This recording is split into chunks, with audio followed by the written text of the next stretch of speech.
السلام علیکم ورحمۃ اللہ وبرکاتہ۔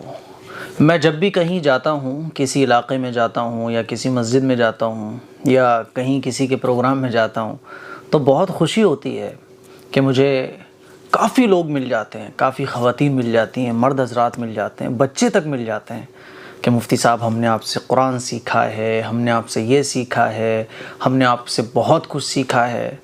تو کبھی کبھی تو آپ لوگوں کی محبت دیکھ کر آنکھوں میں آنسو آ جاتے ہیں، اور میں اللہ کا شکر ادا کرتا ہوں کہ اللہ تعالیٰ نے میرے ذریعے اپنے دین کا اتنا بڑا کام لیا ہے کہ لاکھوں لوگ قرآن مجید سیکھ چکے ہیں، لاکھوں لوگ دین کو جان چکے ہیں، اور لاکھوں لوگوں کے جو سوالات تھے، غلط فہمیاں تھیں، وہ دور ہو چکی ہیں۔ تو بہت زیادہ خوشی ہوتی ہے۔ اور جب میں پچھلی سال بلند شہر میں گیا تھا تو مجھے مفتی عبدالرحیم صاحب قاسمی دامت برکاتہم العالیہ نے بتایا تھا کہ مفتی صاحب بہت لوگ ہیں جو آپ سے محبت رکھتے ہیں۔ تو میں نے کہا ٹھیک ہے، 10 ہوں گے، 20 ہوں گے، 30 ہوں گے، زیادہ سے زیادہ 50 ہو جائیں گے۔ اور جب میں بلند شہر پہنچا تو میں حیران رہ گیا۔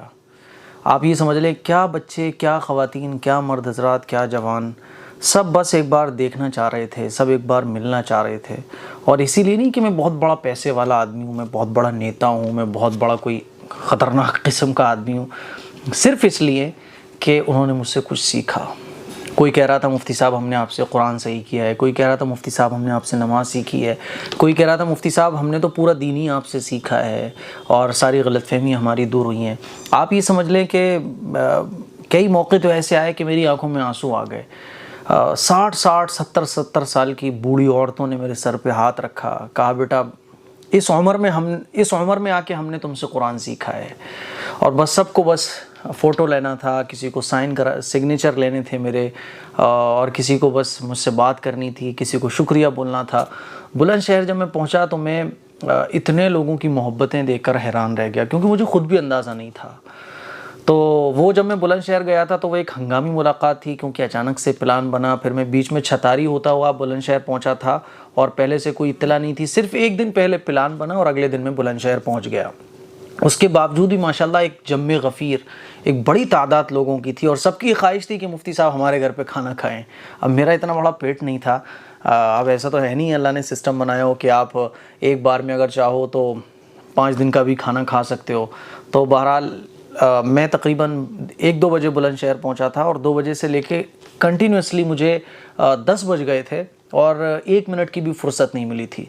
بلند شہر والوں نے بڑی محبتیں دیں، اور ملاقات وہ ادھوری رہ گئی تھی کیونکہ مفتی صاحب کے ساتھ بھی بہت کم وقت مجھے ملا، اور جو میرے چاہنے والے، میرے بھائی، میری بہنیں، ان کے ساتھ بھی بہت کم وقت ملا، اور کافی گھر تو رہ گئے جن سے میں نے وعدہ کیا تھا کہ چائے آپ کے ہاں چلے گی یا کولڈ ڈرنک آپ کے ہاں چلے گی۔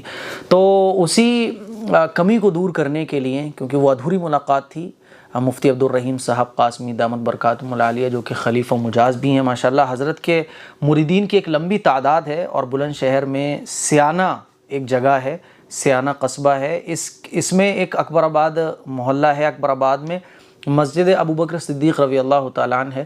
اس مسجد میں ماشاءاللہ مفتی عبدالرحیم صاحب قاسمی دامت برکاتہم العالیہ امام و خطیب ہے، اور اسی مسجد میں ہر ہفتے حضرت کی مجلس ہوتی ہے، اور مہینے کے آخری جمعرات کو یہ مجلس تھوڑی سی بڑی ہوتی ہے جس میں باہر کے علماء اکرام بھی تشریف لاتے ہیں۔ مفتی صاحب جو ہیں بڑے تواضع اور عاجزی اور انکساری والے عالم دین ہیں ماشاءاللہ، خلیفہ و مجاز ہیں، تمام بہت سارے مریدین کے شیخ ہیں۔ تو مفتی صاحب نے دوبارہ مجھے کہا کہ اس مجلس میں شرکت کر لی جائے، مفتی صاحب کا حکم سر آنکھوں پر۔ تو انشاءاللہ 26 مئی سن 2022 بروز جمعرات کو اب میرا دوبارہ بلند شہر کا سفر ہو رہا ہے، اور انشاءاللہ ڈائریکٹ میں بلند شہر پہنچوں گا، 9-10 بجے تک میں بلند شہر پہنچ جاؤں گا، اور پھر پورا دن مجھے اپنے بھائیوں سے، اپنی بہنوں سے، اپنے دوستوں سے اور چھوٹے چھوٹے ننھے منھے بچوں سے ملاقات کرنے کا، ان کے ساتھ وقت گزارنے کا خوب موقع ملے گا۔ تو وہ حضرات جو بلند شہر میں رہتے ہیں مجھ سے ملاقات کرنے کے لیے آ سکتے ہیں۔ یہ جو اسکرین پر آپ ایڈریس دیکھ رہے ہیں، نمبر دیکھ رہے ہیں، اس پر رابطہ کر کے آپ ساری جانکاری پروگرام کی حاصل کر سکتے ہیں۔ اور آپ کو پتہ ہے کہ اس دنیا کے اندر جتنی بھی محبتیں ہوتی ہیں سب مطلب سے ہوتی ہیں، کوئی نہ کوئی مطلب ہوتا ہے۔ کوئی مالدار ہے تو اس سے ہم محبت رکھتے ہیں، کوئی بہت بڑا سیاسی نیتا ہے اس لیے ہم اس سے محبت رکھتے ہیں، ہمارا رشتہ دار ہے اس لیے ہم اس سے محبت رکھتے ہیں۔ تو کوئی نہ کوئی مطلب ہے، محبتوں کی بنیاد جو ہے وہ کسی نہ کسی مطلب پر ہے۔ لیکن ایک رشتہ ایسا ہے اور وہ ہے دینی رشتہ. جب دین کی بنیاد پر کسی سے محبت ہوتی ہے تو اسی محبت کو اللہ سبحانہ و تعالیٰ نے پسند فرمایا ہے. من احب للہ ومن ابغض للہ، کہ جس نے اللہ کے لیے محبت کی اور جس نے اللہ کے لیے نفرت کی، جس نے اللہ کے لیے کسی کو کچھ دیا اور جس نے اللہ کے لیے کسی سے کچھ روکا، فقد استکمل الایمان، تو اس نے اپنے ایمان کو مکمل کر لیا. میرے عزیز بھائیوں، کبھی کبھی آنکھوں میں جو آنسو آتے ہیں آپ لوگوں کی محبتوں کو دیکھ کر، وہ اس حدیث کو بھی سامنے رکھ کر آتے ہیں کہ میری اور آپ کی جو محبت ہے یہ ایمان کے بیس پر ہے، یہ اسلام کے بیس پر ہے، اور ہماری جو آپ کی محبت ہے یہ اللہ کے لیے ہے. دنیا کا کوئی اس میں نفع مقصد نہیں ہے، دنیا کا کوئی اس میں فائدہ مطلوب نہیں ہے، بلکہ اللہ کے لیے ہماری اور آپ کی محبت ہے. اور اللہ ہی کے لیے ایک مسلمان کو دوسرے مسلمان سے محبت رکھنا چاہیے. آپ کا کوئی اگر دوست ہے، آپ کا کوئی اگر پڑوسی ہے، آپ کا کوئی رشتہ دار ہے، تو جتنی بھی محبتیں ہماری ہونا چاہیے اس دنیا کے اندر وہ اللہ کے لیے ہونا چاہیے. اگر آپ رشتہ دار سے رشتہ داری رکھ رہے ہیں اور اس سے ملنے جاتے ہیں، اس کی خاطر تواضع کرتے ہیں، اس کو ہدیے تحفے دیتے ہیں، اس کے پروگرام کو اٹینڈ کرتے ہیں، تو نیت یہ ہونا چاہیے کہ اللہ کا حکم ہے رشتہ داری کو جوڑنا، رشتہ داروں سے اچھا سلوک کرنا. اس کا نام ہے اللہ کے لیے محبت رکھنا. اور اگر اس وجہ سے ہماری کسی سے محبت ہوتی ہے، یار وہ پیسے والا ہے، کام آئے گا، پیسے والوں سے محبت رکھو، پیسے والوں سے دوستی رکھو تاکہ ٹشن پڑے ہماری، تو پھر یہ اللہ کے لیے محبت نہیں، یہ تو دنیا کے لیے محبت ہے. آپ کو پتہ ہے حدیث شریف میں آتا ہے کہ جب کوئی شخص اپنے کسی دوسرے مسلمان بھائی سے ملاقات کے لیے کسی دوسرے علاقے میں جاتا ہے تو اللہ تعالیٰ اس پر رحمت نازل فرماتا ہے. حدیث شریف میں آتا ہے کہ ایک مرتبہ ایک آدمی اپنے ایک مسلمان بھائی سے ملاقات کرنے کے لیے نکلا اور دوسرے علاقے میں اس کو جانا تھا، تو راستے میں اللہ تعالیٰ نے ایک فرشتے کو بھیجا اور فرشتے کو بھیج کر کہا کہ جاؤ پوچھ کر آؤ کس لیے جا رہے ہو. حالانکہ اللہ تعالیٰ جانتا ہے. فرشتہ پہنچا اور اس آدمی سے پوچھا کہ بھئی کہاں جا رہے ہو؟ کہ اپنے اس مسلمان بھائی سے ملاقات کرنے کے لیے جا رہا ہوں. کیوں جا رہے ہو؟ کس وجہ سے جا رہے ہو؟ کہ بس اللہ کے لیے مجھے اس سے محبت ہے اس لیے جا رہا ہوں.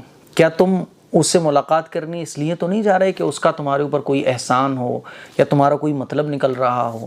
تو اس آدمی نے کہا کہ نہیں بس میں تو اللہ کے لیے اس سے محبت رکھتا ہوں، کافی دن ہو گئے ملاقات ہوا، اس لیے میں اس سے ملاقات کرنے جا رہا ہوں. فرشتے نے کہا کہ جس طرح سے تم اس سے محبت رکھتے ہو اللہ کے لیے، اسی طرح اللہ تم سے محبت رکھتا ہے. تو میرے عزیز بھائیوں، اتنا بڑا ثواب ہے، اتنی بڑی فضیلت کی چیز ہے. ایمان مکمل ہو گیا. حدیث میں ارشاد ہے حضور کا کہ جس نے اللہ کے لیے محبت کری، اللہ کے لیے نفرت کری، اس نے اپنے ایمان کو مکمل کر لیا. اور جو اللہ کے لیے کسی سے محبت کرتا ہے اور اس سے اللہ ہی کے لیے ملاقات کرنے جاتا ہے تو اللہ اس سے محبت کرتا ہے. تو کبھی کبھی جو آنکھوں میں آنسو آتے ہیں آپ لوگوں کی محبتیں دیکھ کر، میل میں آپ لوگوں کی محبت دیکھتا ہوں، جب کبھی کہیں جاتا ہوں تو آپ لوگوں کی محبتیں نظر آتی ہیں، اور جو ایک آپ لوگوں کے اندر سے ایک ایکسائٹمنٹ نکل رہا ہوتا ہے نا ملاقات کا، بات کرنے کا، موبائل نمبر لینے کا، تو آنکھوں میں آنسو اس لیے آ جاتے ہیں کہ ہماری اور آپ کی جو محبت ہیں وہ اللہ کے لیے ہیں. میں نے آپ کو سکھایا ہے، آپ نے مجھ سے سیکھا ہے. اللہ تعالیٰ اس محبت کو قبول فرمائے. مفتی صاحب کی مجلس جو ہے نا وہ ہر ہفتے ہوتی ہے، اور اصلاحی مجلس میں شرکت کرنا یہ بڑا ضروری ہے آج کل کے ٹائم میں. تو آپ حضرات چاہیں تو بلند شہر میں سیانہ کے اندر ایک محلہ ہے اکبر آباد، آپ مسجد ابو بکر صدیق رضی اللہ تعالیٰ عنہ میں تشریف لا سکتے ہیں. مغرب کے بعد یہ مجلس ہوگی اور انشاءاللہ عشاء کے بعد کھانا ہوگا. دعاؤں کی گزارش ہے. السلام علیکم ورحمۃ اللہ وبرکاتہ.